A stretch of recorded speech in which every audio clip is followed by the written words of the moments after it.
ಆಕಾಶವಾಣಿ ಪ್ರದೇಶ ಸಮಾಚಾರ ಓದುತ್ತಿರುವವರು ಚೇತನ್ ಸಿವಿ. ಮುಖ್ಯಾಂಶಗಳು: ಸ್ಥಳೀಯ ಸಂಸ್ಥೆಯ ಚುನಾವಣೆಗಳಲ್ಲಿ ಮತಪತ್ರ ಬಳಕೆ, ಪರಿಷತ್ನಲ್ಲೂ ಧ್ವನಿಮತದ ಅಂಗೀಕಾರ. ಯುವ ನಿಧಿ ನೋಂದಾಯಿತರ ಮಾಶಾಸನ ನಿಲ್ಲಿಸಿಲ್ಲ, ಕಂತಿನ ರೂಪದಲ್ಲಿ ಹಣ ಬಿಡುಗಡೆ, ಸರ್ಕಾರ ಸ್ಪಷ್ಟನೆ. ರಾಜ್ಯದ ಸಾಲದ ಮೊತ್ತ 8,24,000 ಕೋಟಿ ರೂಪಾಯಿ. ವಿಧಾನಸಭೆಯಲ್ಲಿ ಮುಖ್ಯಮಂತ್ರಿ ಸಿದ್ದರಾಮಯ್ಯ ಮಾಹಿತಿ. ಬಜೆಟ್ ಮಂಡನೆಗೆ ಹಣಕಾಸಿನ ಕೊರತೆ ಇರುವ ಪಾಲಿಕೆಗಳಿಗೆ ನೆರವು ನೀಡಲು ರಾಜ್ಯ ಸರ್ಕಾರ ನಿರ್ಧಾರ. ರಾಜ್ಯದ ಹಲವೆಡೆ ಮುಂದಿನ 5 ದಿನಗಳ ಕಾಲ ಮಳೆ, ಹವಾಮಾನ ಇಲಾಖೆ ಮುನ್ಸೂಚನೆ. ವಾರ್ತೆಗಳ ವಿವರ. ಸ್ಥಳೀಯ ಸಂಸ್ಥೆಗಳ ಚುನಾವಣೆಗಳಲ್ಲಿ ವಿದ್ಯುನ್ಮಾನ ಮತಯಂತ್ರದ ಬದಲಿಗೆ ಬ್ಯಾಲೆಟ್ ಪೇಪರ್ ಬಳಕೆಗೆ ಅವಕಾಶ ಕಲ್ಪಿಸುವ 2026ನೇ ಸಾಲಿನ ಕರ್ನಾಟಕ ಗ್ರಾಮ ಸ್ವರಾಜ್ ಮತ್ತು ಪಂಚಾಯತ್ ರಾಜ್ ವಿಧೇಯಕವನ್ನು ಪ್ರತಿಪಕ್ಷಗಳ ಸಭಾತ್ಯಾಗದ ನಡುವೆ ವಿಧಾನ ಪರಿಷತ್ನಲ್ಲಿ ಇಂದು ಅಂಗೀಕರಿಸಲಾಗಿದೆ. ಗ್ರಾಮ ಪಂಚಾಯಿತಿ, ತಾಲೂಕು ಪಂಚಾಯಿತಿ ಮತ್ತು ಜಿಲ್ಲಾ ಪಂಚಾಯಿತಿ ಚುನಾವಣೆಗಳಲ್ಲಿ ವಿದ್ಯುನ್ಮಾನ ಮತಯಂತ್ರಗಳ ಬದಲಿಗೆ ಬ್ಯಾಲೆಟ್ ಪೇಪರ್ ಬಳಕೆ ಈ ಮಸೂದೆಯ ಉದ್ದೇಶವಾಗಿದೆ. ಈ ಮಸೂದೆಯು ಚುನಾವಣಾ ಪ್ರಕ್ರಿಯೆಯಲ್ಲಿ ಪಾರದರ್ಶಕತೆ ಮತ್ತು ಸಾರ್ವಜನಿಕ ವಿಶ್ವಾಸವನ್ನು ಮರುಸ್ಥಾಪಿಸುವ ಗುರಿಯನ್ನು ಹೊಂದಿದೆ. ಈ ಮೂಲಕ ವಿಧಾನಮಂಡಲದ ಉಭಯ ಸದನಗಳಲ್ಲಿ ಈ ಮಸೂದೆಗೆ ಒಪ್ಪಿಗೆ ದೊರೆತಿದೆ. ವಿಧೇಯಕದ ಪರ್ಯಾಲೋಚನೆ ಪ್ರಸ್ತಾವ ಮಂಡಿಸಿ ಮಾತನಾಡಿದ ಗ್ರಾಮೀಣಾಭಿವೃದ್ಧಿ ಮತ್ತು ಪಂಚಾಯತ್ ರಾಜ್ ಸಚಿವ ಪ್ರಿಯಾಂಕ್ ಖರ್ಗೆ, ಮತಪತ್ರದ ಗೌಪ್ಯತೆ, ಮತದಾರರ ದಬ್ಬಾಳಿಕೆ, ಬೆದರಿಕೆ ಮತ್ತು ಅನಗತ್ಯ ಪ್ರಭಾವದಿಂದ ರಕ್ಷಿಸುವ ಮೂಲಕ ಪ್ರಜಾಪ್ರಭುತ್ವ ಪ್ರಕ್ರಿಯೆಯ ಪಾವಿತ್ರ್ಯವನ್ನು ಸುರಕ್ಷಿತಗೊಳಿಸಬೇಕಾಗಿದೆ ಎಂದು ತಿಳಿಸಿದ್ದಾರೆ. ಇವಿಎಂ ಮೇಲೆ ಜನರ ವಿಶ್ವಾಸಾರ್ಹತೆ ಕಡಿಮೆಯಾಗುತ್ತಿದ್ದು, ರಾಜಕೀಯ ಪಕ್ಷಗಳು, ತಜ್ಞರು ಮತ್ತು ಸ್ವಯಂ ಸೇವಾ ಸಂಸ್ಥೆಗಳು ಚುನಾವಣಾ ಆಯೋಗವನ್ನು ಪ್ರಶ್ನಿಸುತ್ತಿವೆ. ಆದರೆ ಚುನಾವಣಾ ಆಯೋಗ ಯಾವುದೇ ಉತ್ತರ ನೀಡುತ್ತಿಲ್ಲ. ಅಲ್ಲದೆ ಅನೇಕ ರಾಜ್ಯಗಳು ಬ್ಯಾಲೆಟ್ ಪೇಪರ್ನಲ್ಲಿ ಚುನಾವಣೆ ನಡೆಸಿವೆ ಎಂದು ಪ್ರಿಯಾಂಕ್ ಖರ್ಗೆ ಸಮರ್ಥಿಸಿಕೊಂಡಿದ್ದಾರೆ. ರಾಜ್ಯದಲ್ಲಿ ಯುವ ನಿಧಿ ಯೋಜನೆಯಡಿ ನೋಂದಣಿ ಮಾಡಿಕೊಂಡ ಪದವೀಧರರಿಗೆ ಮಾಶಾಸನ ನಿಲ್ಲಿಸಿಲ್ಲ. ನೋಂದಣಿ ಮಾಡಿಕೊಂಡ ಎಲ್ಲರಿಗೂ ಕಂತಿನ ರೂಪದಲ್ಲಿ ಹಣ ಬಿಡುಗಡೆ ಮಾಡಲಾಗುತ್ತಿದೆ ಎಂದು ಮುಖ್ಯಮಂತ್ರಿ ಸಿದ್ದರಾಮಯ್ಯ ತಿಳಿಸಿದ್ದಾರೆ. ವಿಧಾನಸಭೆಯಲ್ಲಿ ಆಯವ್ಯಯದ ಮೇಲೆ ನಡೆದ ಚರ್ಚೆಗೆ ಉತ್ತರ ನೀಡಿದ ಅವರು, ಈ ಬಾರಿಯೂ 600 ಕೋಟಿ ರೂಪಾಯಿ ಅನುದಾನವನ್ನು ನಿಗದಿ ಮಾಡಲಾಗಿದೆ. ಮಾಸಿಕವಾಗಿ ನೀಡುವ ಕಂತುಗಳನ್ನು ಮುಂದುವರಿಸಲಾಗುವುದು ಎಂದರು. ವಿರೋಧ ಪಕ್ಷದ ಉಪನಾಯಕ ಅರವಿಂದ ಬೆಲ್ಲದ್, ಸರ್ಕಾರ ನಿಗದಿ ಮಾಡಿರುವ ಅನುದಾನ ಸಾಲುವುದಿಲ್ಲ ಎಂದು ಆಕ್ಷೇಪ ವ್ಯಕ್ತಪಡಿಸಿದರು. ರಾಜ್ಯದ ಜಿಎಸ್ಟಿ ಸಂಗ್ರಹವು 2023-24ರಲ್ಲಿ 30,871 ಕೋಟಿ ರೂಪಾಯಿ ಮತ್ತು 2024-25ರಲ್ಲಿ 40,368 ಕೋಟಿ ರೂಪಾಯಿ ಕಡಿಮೆಯಾಗಿದೆ ಎಂದು ಮುಖ್ಯಮಂತ್ರಿ ಸಿದ್ದರಾಮಯ್ಯ ವಿಧಾನಸಭೆಯಲ್ಲಿ ತಿಳಿಸಿದ್ದಾರೆ. ಬಜೆಟ್ ಮೇಲಿನ ಚರ್ಚೆಯಲ್ಲಿ ಪಾಲ್ಗೊಂಡು ಮಾತನಾಡಿದ ಅವರು, ರಾಜ್ಯವು 15ನೇ ಹಣಕಾಸು ಆಯೋಗದ ಅಡಿಯಲ್ಲಿ ಕಡಿಮೆಯಾದ ತೆರಿಗೆ ಪಾಲಿನ ಕಾರಣದಲ್ಲಿ 39,500 ಕೋಟಿ ರೂಪಾಯಿ ನಷ್ಟ ಅನುಭವಿಸಿದೆ. ಪರಿಣಾಮವಾಗಿ 2023-24ರಿಂದ ರಾಜ್ಯ ಆದಾಯದ ಕೊರತೆ ಎದುರಿಸುತ್ತಿದೆ ಎಂದು ಸದನಕ್ಕೆ ತಿಳಿಸಿದ್ದಾರೆ. ಯಾವುದೇ ರಾಜ್ಯ ಅಥವಾ ದೇಶವಾಗಲಿ ಸಾಲ ಮಾಡದಿರಲು ಸಾಧ್ಯವಿಲ್ಲ. ಸಮಾಜ ಕಲ್ಯಾಣ ಹಾಗೂ ಅಭಿವೃದ್ಧಿಗಾಗಿ ಸಾಲ ಮಾಡಬೇಕು. ರಾಜ್ಯ ಸರ್ಕಾರ ನಿಯಮದ ಮಿತಿಯೊಳಗೆ ಸಾಲ ಮಾಡಿದ್ದು, ರಾಜ್ಯದ ಸಾಲದ ಮೊತ್ತ 8,24,000 ಕೋಟಿ ರೂಪಾಯಿಗಳಷ್ಟಾಗಿದೆ ಎಂದು ಹೇಳಿದ್ದಾರೆ. ಬಜೆಟ್ ಮಂಡನೆಗೆ ಹಣಕಾಸಿನ ಕೊರತೆ ಇರುವಂತಹ ಪಾಲಿಕೆಗಳಿಗೆ ರಾಜ್ಯ ಸರ್ಕಾರ ನೆರವು ನೀಡಲಿದೆ ಎಂದು ಉಪಮುಖ್ಯಮಂತ್ರಿ ಡಿಕೆ ಶಿವಕುಮಾರ್ ತಿಳಿಸಿದ್ದಾರೆ. ಬೆಂಗಳೂರಿನಲ್ಲಿಂದು ಸುದ್ದಿಗಾರರೊಂದಿಗೆ ಮಾತನಾಡಿದ ಅವರು, ಬೆಂಗಳೂರಿನ 5 ಪಾಲಿಕೆಗಳು ಪ್ರತ್ಯೇಕ ಬಜೆಟ್ ಮಂಡಿಸಲಿದ್ದು, ಉತ್ತಮ ಯೋಜನೆ ರೂಪಿಸಲಾಗಿದೆ. ಈ ಬಗ್ಗೆ ಶಾಸಕರ ಜೊತೆಗೂ ಚರ್ಚೆ ಮಾಡಲಾಗಿದೆ. ವಿಕೇಂದ್ರೀಕರಣದಿಂದಾಗಿ ಆಯಾ ಪಾಲಿಕೆಗಳ ಅನುದಾನ ಬೇರೆಡೆಗೆ ವರ್ಗಾವಣೆಯಾಗುವುದಿಲ್ಲ ಎಂದು ಸ್ಪಷ್ಟಪಡಿಸಿದ್ದಾರೆ. ಭಾರತ ಸರ್ಕಾರದ ಬೆಂಗಳೂರು ವಾರ್ತಾ ಶಾಖೆ ಹಾಗೂ ರಾಯಚೂರು ಜಿಲ್ಲಾಡಳಿತ, ಜಿಲ್ಲಾ ಪಂಚಾಯತ್ ವಾರ್ತಾ ಮತ್ತು ಸಾರ್ವಜನಿಕ ಸಂಪರ್ಕ ಇಲಾಖೆ ಸಂಯುಕ್ತಾಶ್ರಯದಲ್ಲಿ ರಾಯಚೂರು ಜಿಲ್ಲಾ ಪಂಚಾಯತ್ ಕಚೇರಿಯ ಸಭಾಂಗಣದಲ್ಲಿ ಇಂದು ಕೇಂದ್ರ ಪುರಸ್ಕೃತ ಯೋಜನೆಗಳ ಕುರಿತು ಮಾಧ್ಯಮ ಪ್ರತಿನಿಧಿಗಳಿಗೆ ವಾರ್ತಾಲಾಪ ಕಾರ್ಯಾಗಾರ ನಡೆಯಿತು. ವಾರ್ತಾ ಶಾಖೆಯ ಹೆಚ್ಚುವರಿ ಮಹಾನಿರ್ದೇಶಕ ಎಸ್ಜಿ ರವೀಂದ್ರ ಮಾತನಾಡಿ, ಕೇಂದ್ರ ಸರ್ಕಾರದ ಯೋಜನೆಗಳ ಪ್ರಚುರಪಡಿಸಲು ಪತ್ರಕರ್ತರು ಹೆಚ್ಚಿನ ಒತ್ತು ಕೊಡಬೇಕು ಎಂದು ಮನವಿ ಮಾಡಿದರು. ಬಡವರು, ಮಹಿಳೆಯರು, ಯುವಕರು, ರೈತರು ಸೇರಿದಂತೆ ಎಲ್ಲಾ ವರ್ಗದ ಜನರಿಗೆ ಪ್ರಧಾನಿ ಹಲವಾರು ಕಾರ್ಯಕ್ರಮಗಳನ್ನು ರೂಪಿಸಿದ್ದು, ಈ ಯೋಜನೆಗಳನ್ನು ಜನರಿಗೆ ತಲುಪಿಸುವ ಕಾರ್ಯ ಆಗಬೇಕಿದೆ ಎಂದು ಹೇಳಿದರು. ಇದೇ ವೇಳೆ ಮಾತನಾಡಿದ ರಾಯಚೂರು ಜಿಲ್ಲಾಧಿಕಾರಿ ನಿತೀಶ್ ಕೆ, ಪತ್ರಕರ್ತರಿಗೆ ತಿಳುವಳಿಕೆಯ ಕಾರ್ಯಕ್ಷಮತೆ, ಕಾರ್ಯದಕ್ಷತೆ ಹೆಚ್ಚಿಸುವ ದಿಶೆಯಲ್ಲಿ ಕಾರ್ಯಕ್ರಮಗಳನ್ನು, ಕಾರ್ಯಾಗಾರಗಳನ್ನು ರೂಪಿಸಬೇಕಿದೆ ಎಂದು ಅಭಿಪ್ರಾಯಪಟ್ಟರು. ರಾಜ್ಯದಲ್ಲಿ ಮುಂದಿನ 5 ದಿನಗಳ ಕಾಲ ಪೂರ್ವ ಮುಂಗಾರು ಮಳೆ ತೀವ್ರಗೊಳ್ಳಲಿದೆ ಎಂದು ಹವಾಮಾನ ಇಲಾಖೆ ಎಚ್ಚರಿಕೆ ನೀಡಿದೆ.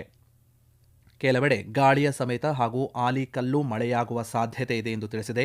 ರಾಜ್ಯದ ದಕ್ಷಿಣ ಒಳನಾಡು, ಉತ್ತರ ಒಳನಾಡು ಮತ್ತು ಮಲೆನಾಡು ಭಾಗಗಳಲ್ಲಿ ಗುಡುಗು ಮಿಂಚು ಸಹಿತ ಮಳೆಯಾಗುವ ಸಾಧ್ಯತೆ ಇದೆ. ವಿಶೇಷವಾಗಿ ಉತ್ತರ ಕರ್ನಾಟಕದ ಕೆಲವು ಜಿಲ್ಲೆಗಳಲ್ಲಿ ಆಲಿಕಲ್ಲು ಮಳೆಯಾಗುವ ಸಾಧ್ಯತೆ ಇದೆ ಎಂದು ಹವಾಮಾನ ಇಲಾಖೆ ಮುನ್ಸೂಚನೆ ನೀಡಿದೆ. ಬೆಂಗಳೂರು ನಗರದಲ್ಲಿ ಸಂಜೆ ವೇಳೆಗೆ ಕೆಲವೆಡೆ ಮಳೆಯಾಗಲಿದೆ ಎಂದು ಹವಾಮಾನ ಇಲಾಖೆ ತಿಳಿಸಿದೆ. ಪ್ರದೇಶ ಸಮಾಚಾರ ಕೇಳುತ್ತಿದ್ದೀರಿ.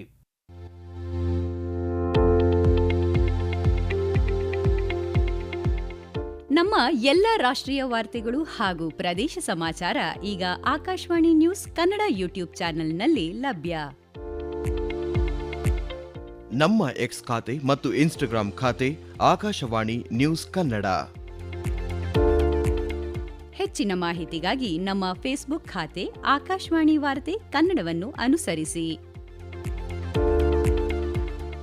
ಮಾಹಿತಿಗಳ ಹೂರಣ, ವಾರದ ಕಾರ್ಯಕ್ರಮ, ಪ್ರಚಲಿತ ವಿದ್ಯಮಾನ ಪ್ರತಿ ಬುಧವಾರ ರಾತ್ರಿ 9:15 ದಕ್ಷಿಣ ಕನ್ನಡ ಜಿಲ್ಲೆಯಲ್ಲಿ ದಿನೇ ದಿನೇ ಉಷ್ಣಾಂಶ ಏರಿಕೆಯಾಗುತ್ತಿದ್ದು ಜನತೆ ಅಗತ್ಯ ಮುಂಜಾಗೃತಾ ಕ್ರಮ ತೆಗೆದುಕೊಳ್ಳಬೇಕು ಎಂದು ದಕ್ಷಿಣ ಕನ್ನಡ ಜಿಲ್ಲಾ ಆರೋಗ್ಯಾಧಿಕಾರಿ ಡಾಕ್ಟರ್ ಎಚ್.ಆರ್. ತಿಮ್ಮಯ್ಯ ತಿಳಿಸಿದ್ದಾರೆ. ಬಿಸಿಲ ಬೇಗೆ ಹೆಚ್ಚು ಇರುವುದರಿಂದ ಜನತೆ ಸಡಿಲವಾದ ಉಡುಪುಗಳಿಗೆ ಆದ್ಯತೆಯನ್ನು ನೀಡಬೇಕು. ಸಾಕಷ್ಟು ನೀರು ಕುಡಿಯುವುದು, ಬಿಸಿಲಿನಿಂದ ಆದಷ್ಟು ದೂರ ಇರಲು ಪ್ರಯತ್ನಿಸಬೇಕು. ಮನೆಯಲ್ಲಿಯೇ ಪಾನೀಯಗಳನ್ನು ತಯಾರಿಸಿ ಕುಡಿಯುವುದು ಆರೋಗ್ಯದ ಹಿತದೃಷ್ಟಿಯಿಂದ ಉತ್ತಮ ಎಂದು ಅವರು ಸಲಹೆ ನೀಡಿದ್ದಾರೆ. ಯಾದಗಿರಿ ಜಿಲ್ಲೆಯಲ್ಲಿನ ಗೃಹ ಬಳಕೆಯ ಎಲ್ಪಿಜಿ ಸಿಲಿಂಡರ್ಗಳ ಪೂರೈಕೆಯಲ್ಲಿ ಯಾವುದೇ ಕೊರತೆ ಇಲ್ಲ ಎಂದು ಯಾದಗಿರಿ ಜಿಲ್ಲಾಧಿಕಾರಿ ಹರ್ಷಲ್ ಭೋಯರ್ ಸ್ಪಷ್ಟಪಡಿಸಿದ್ದಾರೆ. ಗ್ಯಾಸ್ ಏಜೆನ್ಸಿಗಳು, ಕಂಪನಿಗಳ ಪ್ರತಿನಿಧಿಗಳು ಹಾಗೂ ಅಧಿಕಾರಿಗಳ ಜೊತೆಗೆ ವಿಡಿಯೋ ಕಾನ್ಫರೆನ್ಸ್ ಮೂಲಕ ಮಾತನಾಡಿದ ಅವರು, ಸಾರ್ವಜನಿಕರಿಗೆ ಯಾವುದೇ ತೊಂದರೆ ಉಂಟಾಗದಂತೆ ಏಜೆನ್ಸಿಗಳು ಮನೆ ಬಾಗಿಲಿಗೆ ಸಿಲಿಂಡರ್ ವಿತರಣೆ ಮಾಡುವ ಕಟ್ಟುನಿಟ್ಟಿನ ಕ್ರಮ ಕೈಗೊಳ್ಳಬೇಕು ಎಂದು ಸೂಚನೆ ನೀಡಿದ್ದಾರೆ. ಗ್ರಾಹಕರು ಬುಕಿಂಗ್ ಮಾಡಿದ ಬಳಿಕ ಸಿಲಿಂಡರ್ಗಳನ್ನು ನೇರವಾಗಿ ಮನೆಗೆ ತಲುಪಿಸುವ ವ್ಯವಸ್ಥೆ ಜಾರಿಗೊಳಿಸಬೇಕು ಎಂದು ತಿಳಿಸಿದ್ದಾರೆ.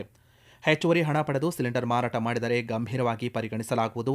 ಅಂತಹ ಪ್ರಕರಣಗಳಲ್ಲಿ ಎಫ್ಐಆರ್ ದಾಖಲಿಸಿ ಸಂಬಂಧಿತ ಏಜೆನ್ಸಿಗಳ ಪರವಾನಗಿ ರದ್ದುಪಡಿಸುವ ಕ್ರಮ ಕೈಗೊಳ್ಳಲಾಗುವುದು ಎಂದು ಅವರು ಎಚ್ಚರಿಕೆ ನೀಡಿದ್ದಾರೆ.